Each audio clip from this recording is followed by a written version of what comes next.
Will be fine and will be enjoying your life. नहीं भी enjoy कर रहे तो नो इशू एट ऑल, हम कुछ ऐसे टिप्स एंड टेक्निक्स जो है वो यूज़ कर सकते हैं जिसके थ्रू आप अपनी लाइफ को इंजॉय कर सकते हैं। आप सोच रहे होंगे कि मैं अपनी हर हर हर वीडियो में ये जनरल सेंटेंस क्यों यूज़ करती हूँ, क्यों? ताकि कोई भी ऐसा प्रॉब्लम, क्योंकि कोई भी ऐसा प्रॉब्लम नहीं है जिसका सोल्यूशन ना हो, और अगर आपको आपके प्रॉब्लम का सोल्यूशन मिल रहा है तो फॉर श्योर आप अपनी लाइफ को बहुत ही ईजिली इंजॉय कर सकते हैं।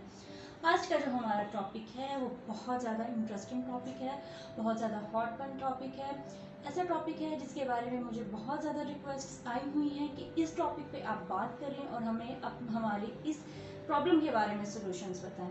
आपने रिलेशनशिप स्टाइल्स के बारे में सुना होगा, आपने अटैचमेंट स्टाइल्स के बारे में सुना होगा, लेकिन क्या आपने कभी ब्रेकअप स्टाइल के बारे में सुना? ब्रेकअप का तो आपको पता होगा कि क्या होता है कि जब दो लोग आपस में इंटरेक्ट कर रहे होते हैं, फॉर्मल या इनफॉर्मल रिलेशन में होते हैं। फॉर्मल मतलब हस्बैंड वाइफ, और इनफॉर्मल मतलब, इनफॉर्मल का तो आपको मेरे से ज़्यादा पता होगा। आज की हमारी जनरेशन के जो रिलेशनशिप्स होते हैं उनको हम इनफॉर्मल रिलेशन बोलते हैं।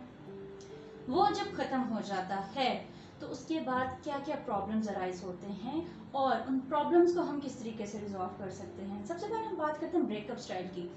आप 3-4 साल से किसी बंदे के साथ रिलेशनशिप में थे, 4-5 साल से थे, 5-6 साल से थे, या आप हस्बैंड वाइफ हैं और आपकी डाइवोर्स हो गई है, दोनों चीज़ों के बारे को ही हम ब्रेकअप का नाम देंगे। अगर आप हस्बैंड वाइफ हैं तब आपकी डाइवोर्स हो गई है तो आपका ब्रेकअप।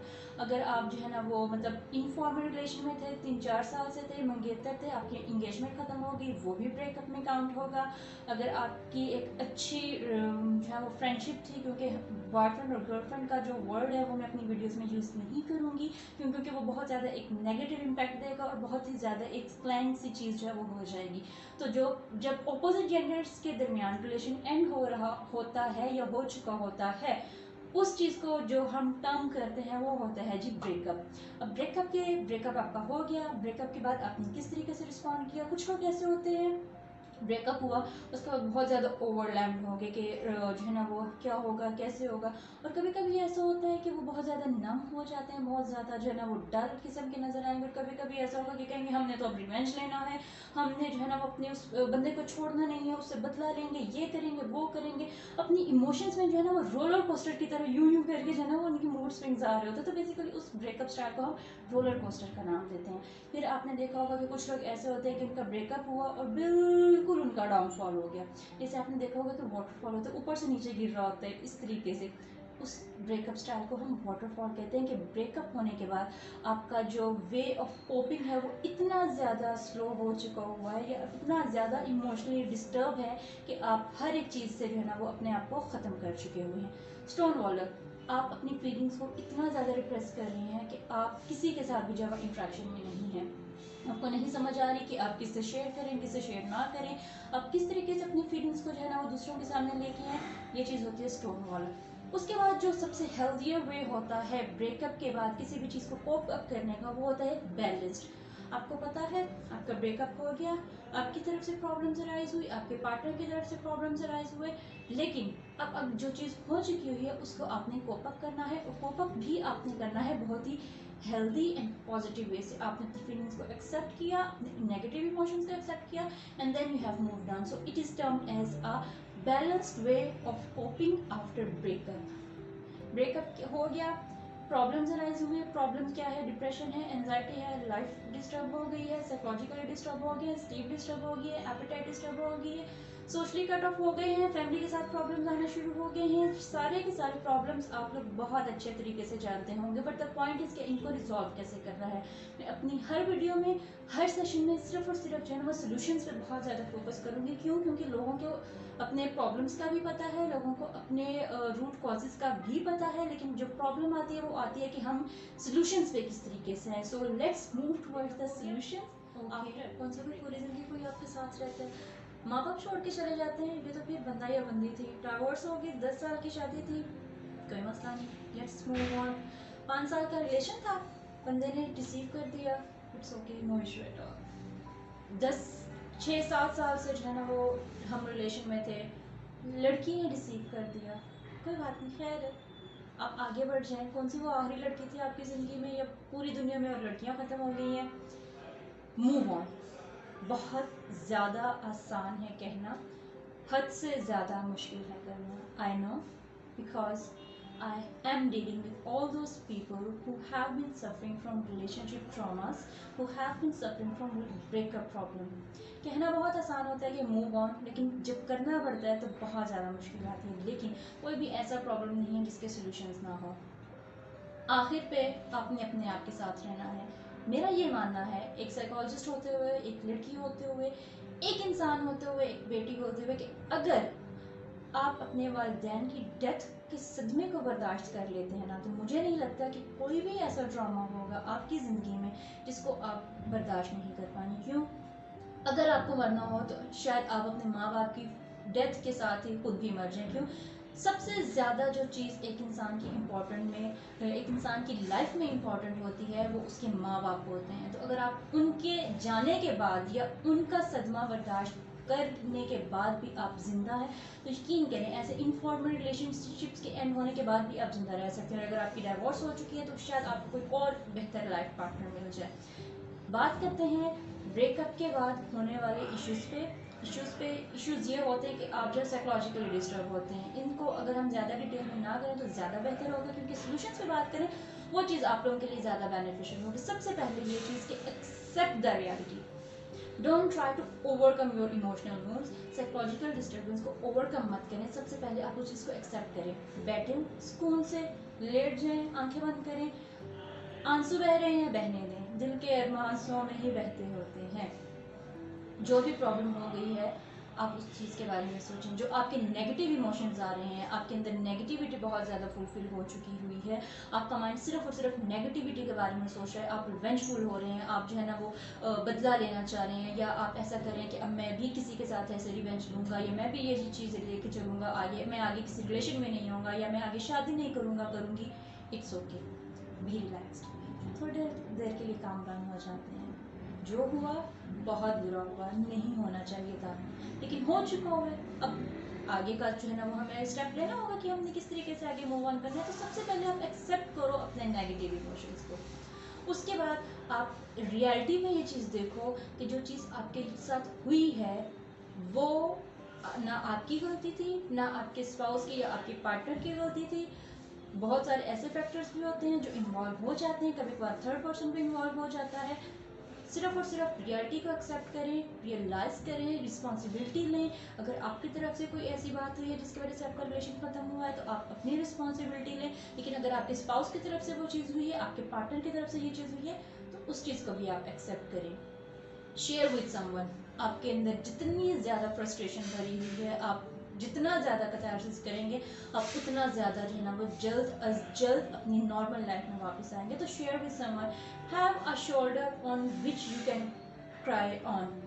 B socially active. किसी भी सोशल इन्विटेशन को नो मत करें। आप जितना ज़्यादा लोगों के साथ इंगेज होते रहेंगे, या जितना ज़्यादा आप अंदर बाहर आना जाना शुरू करेंगे, आजकल तो इस चीज़ का ट्रेंड बहुत ज़्यादा हो चुका हुआ है। There are lots of cafes, restaurants, so many food places where you can go and have some time with yourself. So go out and be socially active. Have a good diet. Good diet like, अगर आपका relationship and हो चुका हुआ है तो बहुत सारे लोग ऐसे होते हैं कि उसके बाद खाना पीने खत्म कर देते हैं। भाई आपके स्टमक ने आपको क्या बिगाड़ा है जो आपने जो है वो इस किस्म के स्टेप्स लेना शुरू कर दिए हैं। सारे का सारा खेल तो आपके जहन का था।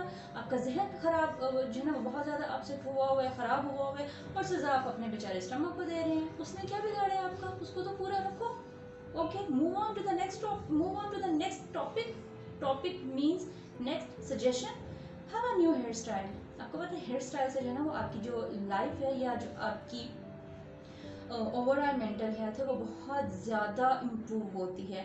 आप थोड़ा सा अपना मेक ओवर करें, आप हेयर स्टाइल लें, आप थोड़ा सा अपने फेशियल एक्सप्रेशंस की तरफ ध्यान दें, आप अपनी जो है ना वो ट्रिमिंग करवाएं, आप अपने नेल्स पे ध्यान दें, नेल पेंटिंग जो है ना वो करें। उसके अलावा आप जितनी न्यू चीज़ें ट्राई कर सकते हैं, आप अपनी ड्रेसिंग सेंस थोड़ी सी चेंज कर लें, आप अपने हेयर को डाई करवा लें। Whatsoever you like you can opt that. Reject the rejecters as well. जिसने आपको रिजेक्ट कर दिया है, अभी उस इंसान को रिजेक्ट करो। आप क्यों मदर टेरेसा वाला रोल प्ले करते हैं कि अगर उसने मुझे रिजेक्ट कर दिया कोई मसला नहीं, मैं तो उसको एक्सेप्ट करता ही रहूँगा, करती ही रहूँगी। No, you are someone. आपके पास भी दिल है, आपके पास भी इमोशंस है, आपके पास भी जज्बात हैं। You are full of thoughts as well, you are full of emotions as well. तो अगर उसने आपको रिजेक्ट कर दिया है, आप भी उस बंदे को रिजेक्ट कर दो। Right about it. राइट कैसे कर सकते हैं? लिखना। मोस्टली आपके अंदर जितनी भी नेगेटिव एनर्जी है, जितने भी ज़्यादा नेगेटिव इमोशंस आ रहे हैं, आप उन सारी की सारी चीज़ों को लिखना शुरू कर दें। आप जितना ज़्यादा उस चीज़ को लिखना शुरू करेंगे, आप उतना ज़्यादा अपने अंदर से जो है ना वह गुबार निकाल लेंगे। मैं बहुत सारे लोगों को बहुत एक चीज़ कह रही होती हूँ कि सोचों की उल्टी किया करें। सोचों की उल्टी कैसे हो सकती है? आपका जहन जब बहुत ज़्यादा ओवरलैम हो जाए नेगेटिव थॉट से, तो आप सारी की सारी चीज़ों को पेपर पे लिखें। सोचों की उल्टी करें कागज़ पे, कलम के ज़रिए से। Keep yourself busy. आप अपने आप को जितना बिजी रख पाएंगे, बेशक आप प्रोडक्टिव हो रहे हैं या नहीं हो रहे, आपके अंदर क्रिएटिविटी आ रही है नहीं आ रही, लेकिन आप बिजी रहें। Repeat positive affirmation. I am the best, I am something, I can overcome this emotional trauma, I just need few days, few months। Okay, months की भी मैं आपको जो है ना वो आगे चल के बड़ी इंटरेस्टिंग चीज़ बताऊंगी कि कितना टाइम लगता है आपको ओवरकम करने से। Try new places. नई नई जगहों पे जाएं। आपका दिल कर रहा है नहीं कर रहा, सिर्फ उठें और बाहर चले जाएं। किसी नई जगह पे जाएं, बाहर तो जाना ही है आपने, तो किसी नई मार्केट में चले जाएं, किसी नए ग्रोसरी स्टोर पे चले जाएं, किसी नई जगह पे चले जाएं जहाँ पे आप जाके बेशक एक कप कॉफ़ी पी लें, लेकिन ट्राई न्यू प्लेसेस। आपने सुना होगा डिटॉक्स का वर्ड, और ज़्यादातर ये जो है वो ड्रग एडिक्शन में हो रहा होता है। Breakup addiction. ओके, ये भी लफ्ज़ आपके लिए जो है ना वो थोड़ा सा न्यू होगा, इसको भी हम जो है ना वो आगे जाके थोड़ा सा एक्सप्लेन करेंगे। ब्रेकअप के बाद आप डिटॉक्स कैसे कर सकते हैं? आजकल सोशल मीडिया का ज़माना है भाई। Snapchat, Instagram, Facebook, WhatsApp, Messenger, Twitter and there are so many other apps जहाँ पे जब आपका नया नया रिलेशन स्टार्ट होता है तो आप दोनों एक दूसरे को ऐड करते हैं, और उसके बाद आपकी हर सोशल मीडिया प्लेटफॉर्म पे जो है ना वो बातचीत हो रही होती है। Detox them from your social media. आप अपने पार्टनर को अपने हर सोशल मीडिया अकाउंट से ब्लॉक करें, रादर देन दिस कि आप अपने सोशल मीडिया अकाउंट्स को जो है वो डीएक्टिवेट कर लें। उसने आपके साथ बुरा किया है, आपने कोई चीज़ गलत नहीं की, तो आप कोशिश करो कि आप उस बंदे को ब्लॉक करो अपने हर किस्म के सोशल मीडिया अकाउंट से। Take care of your hygiene. Breakup हो गया, ना नहाने का दिल कर रहा है, ना कपड़े बदलने का दिल कर रहा है, ये बिल्कुल हाइजीन का कोई ख्याल नहीं रहा। आपके जिस्म ने आपके साथ क्या बुरा कर दिया भाई? आप अपने आप का ख्याल रखो, अपने आप को थोड़ा सा वेल मेंटेन करके रहें। हर एक चीज़ का सोल्यूशन है, ये वक्त भी गुजर जाएगा, लेकिन आपकी जो ड्रेसिंग सेंस है, जो आपकी जो ओढ़ने पहनने की चीज़ें हैं, आप उन चीज़ों को अपने साथ हमेशा एक अच्छे तरीके से लेके चलें। By yourself something. बाहर जाएं, अपने आप के लिए कोई गिफ्ट लें, आपको अच्छा फील होगा। Write a hate mail. Hate mail का मतलब है कि आप अपने उस पार्टनर को, अपने उस एक्स को एक निहायत ही नफरत भरे अंदाज में एक लंबा चौड़ा मैसेज करें, और आप क्या करें कि आप उस चीज़ को जो है ना वो उसके बाद डिलीट कर दें, उसके बाद उस बंदे को दोबारा से ब्लॉक कर दें। Stop self harming, self blaming, self harming. आप अपने आप को तकलीफ मत दें, और ना ही आप अपने आप को ब्लेम करें कि उस बंदे ने मुझे मेरी वजह से छोड़ा। नो, उसने अगर आपको छोड़ा है तो ज़रूरी नहीं कि आपकी कोई भी गलती होगी। हो सकता है वो आपके लायक ही ना हो, या वो आपको डिजर्व ना कर रहा हो। हम एक कॉन्सेप्ट चूज करते हैं साइकोलॉजी के अंदर, एकोमोडेशन एंड एजिमिलेशन का। एक में ये होता है कि आप न्यू चीज़ों को अपने अंदर एडजस्ट कर रहे होते हैं, और एक में ये होता है कि आप जो ओल्ड चीज़ें होती हैं उनके साथ ही न्यू को जो है ना वो एडजस्ट कर रहे होते हैं। वही चीज़ आप अपनी प्रैक्टिकल लाइफ में अपने ब्रेकअप के बाद अपने एक्स के लिए यूज़ कर सकते हैं। हर वो जगह, हर वो चीज़, हर वो सोच जो आपने अपने एक्स के साथ की हुई होती है, आप कोशिश करें कि आप किसी नए बंदे के साथ वहाँ पे जाना शुरू करें। आप कोशिश करें कि आप अपने फ्रेंड्स के साथ वहाँ पे जाना शुरू करें। आप न्यू मेमोरीज बनाना शुरू करें। जैसे जैसे आप न्यू मेमोरीज बनाते जाएंगे, आपके अंदर से सारे का सारा गुबार जो है वो निकलता जाएगा। अपना ख्याल रखें। Breakup is not a big deal to be dealt, but your own mental health matters a lot. आप अपना ख्याल रखें। ब्रेकअप हो गया, ना वो पहला मर्द था जो आपकी ज़िंदगी में आया, ना वो आखिरी मर्द है कि जिसके बगैर आपकी ज़िंदगी ख़त्म हो जाएगी। आपका ब्रेकअप हो गया, ना वो पहली लड़की थी जिसके साथ आपका इंटरेक्शन हुआ, और ना ही दुनिया से अभी लड़कियां ख़त्म हुई हैं कि आपको जो है ना वो कोई लड़की नहीं मिल पाएगी। अपना ख्याल रखें, अपने आप को अच्छे तरीके से लेके चलें। अपनी मेंटल हेल्थ का बहुत ज़्यादा आप ही ख्याल रख सकते हैं, क्योंकि कोई और आपके लिए कभी भी स्टेप नहीं लेगा। जो जा चुके हैं वो इसलिए गए हैं क्योंकि उन्होंने कभी भी वापस नहीं आना होता। So please take care of your mind. We will meet in the next video with a very interesting and also a hot one issue. Till then,